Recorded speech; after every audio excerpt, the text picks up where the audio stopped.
Hai teman-teman, selamat datang di channel artikel YouTube. Channel pertama cerita Kenshin. Kali ini admin upload lagi ya. Terima kasih. Kisah pemuda kaya, anak bos besar, pemilik 73 perusahaan, yang menjadi cleaning service.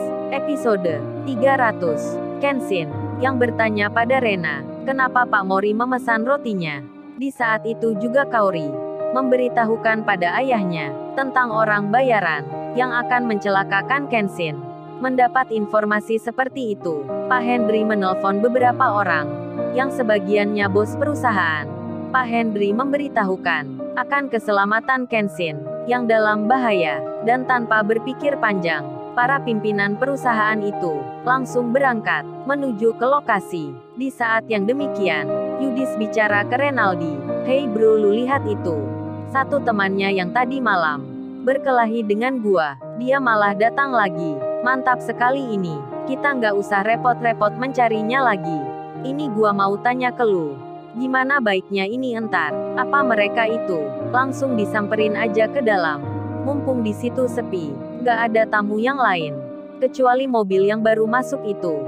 Mendengar hal tersebut, Renaldi pun menjawabnya, "Kalau itu sih rencana Luyut.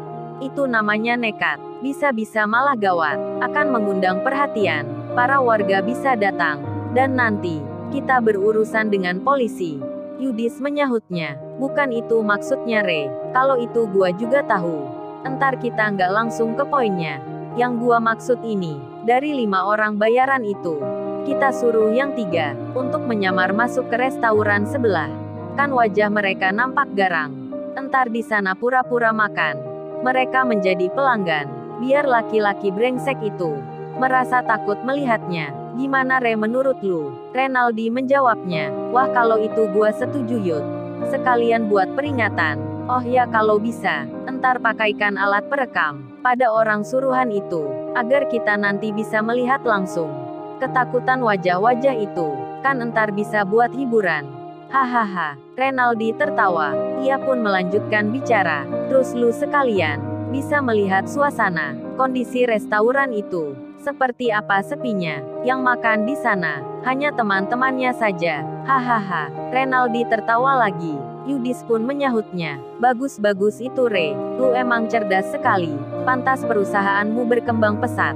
Lalu Yudis memanggil orang suruhannya. Kemudian ia menjelaskan rencana yang baru dibicarakan. Saat mendengar perintah tersebut, orang suruhan itu pun bilang, "Kalau gitu, apa nggak baiknya saja bos? Kita menghajar mereka di dalam. Kami ini profesional, nggak bakal kedengar dari luar." Yudis menyahutnya, "Jangan-jangan, kalian jangan lakukan dulu. Untuk saat ini, gua mau melihat wajah-wajah ketakutan dari mereka. Kalian entar gimana caranya bikin orang yang di dalam itu merasa takut semua. Ini gua bawain alat rekam.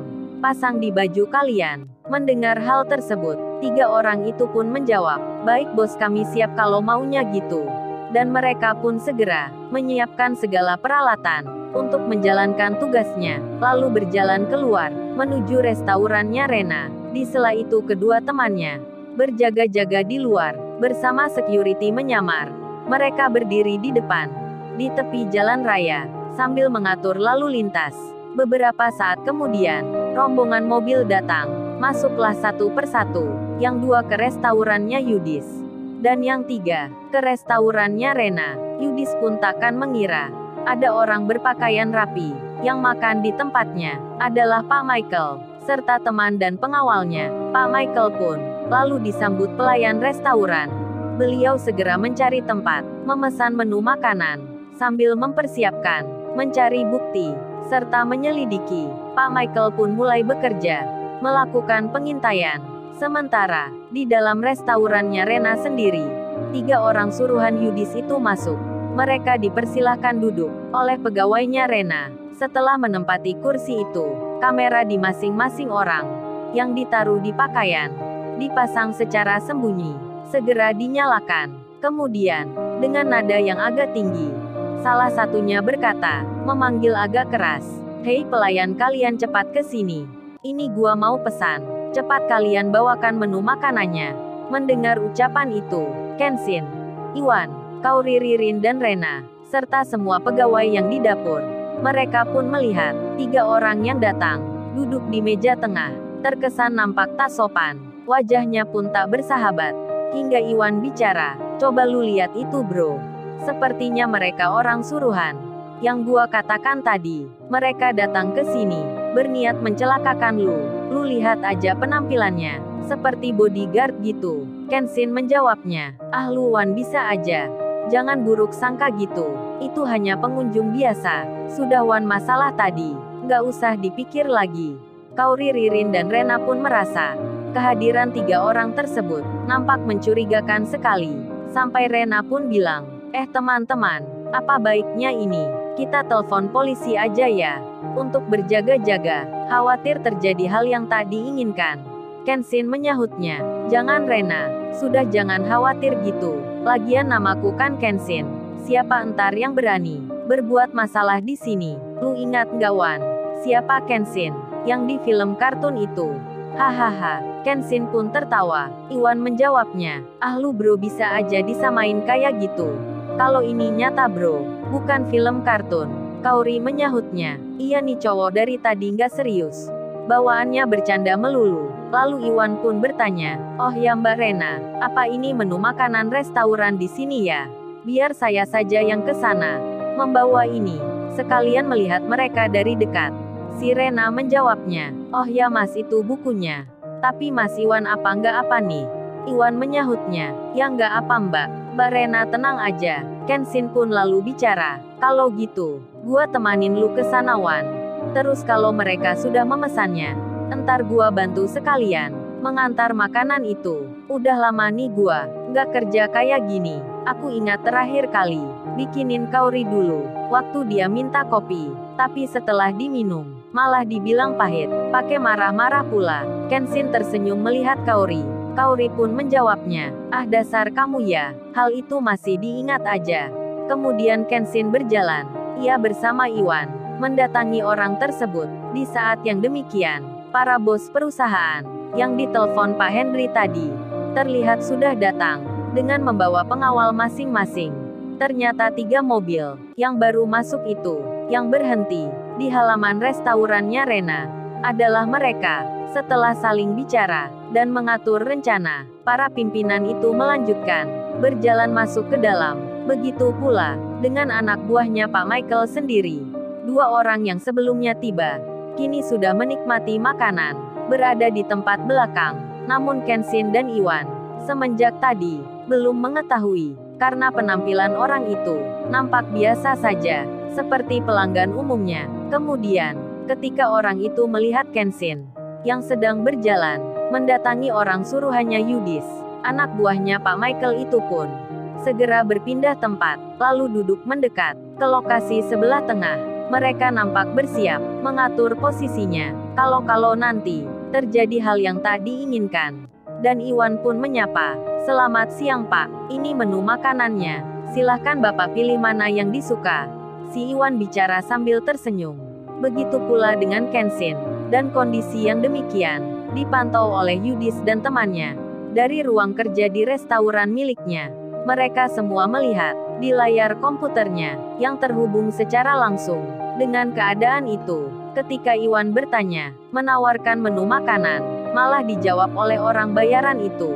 Salah satunya berkata, "Kalau makanan ekstrim di sini nggak ada ya. Misal tangan dan kaki buaya. Gua sudah lama nih nggak memakannya. Rasanya gatal saja, pingin menghajar orang."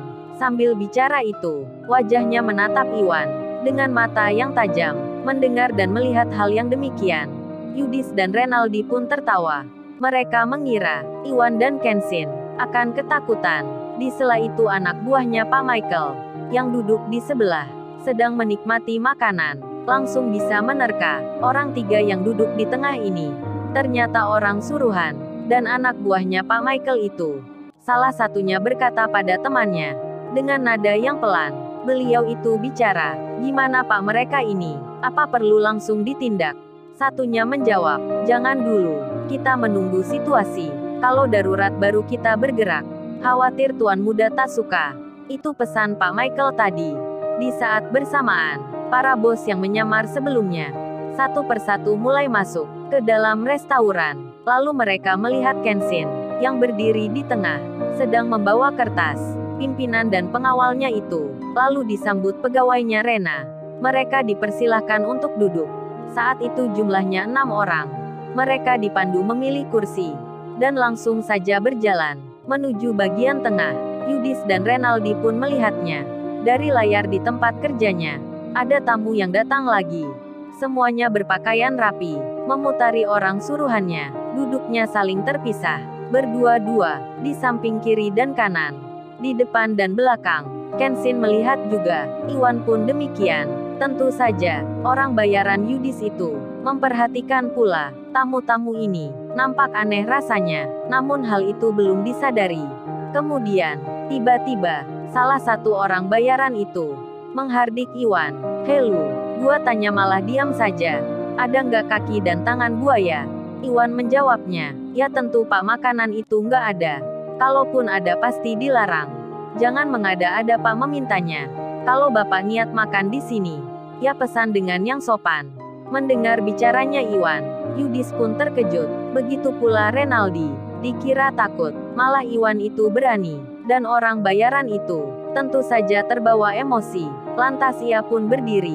Lalu, bagaimana kisah selanjutnya? Subscribe channel ini untuk episode berikutnya. Terima kasih. Jangan lupa ya guys, untuk kelanjutan ceritanya ada di artikel YouTube. Jangan lupa subscribe ya guys, dan tekan notifikasinya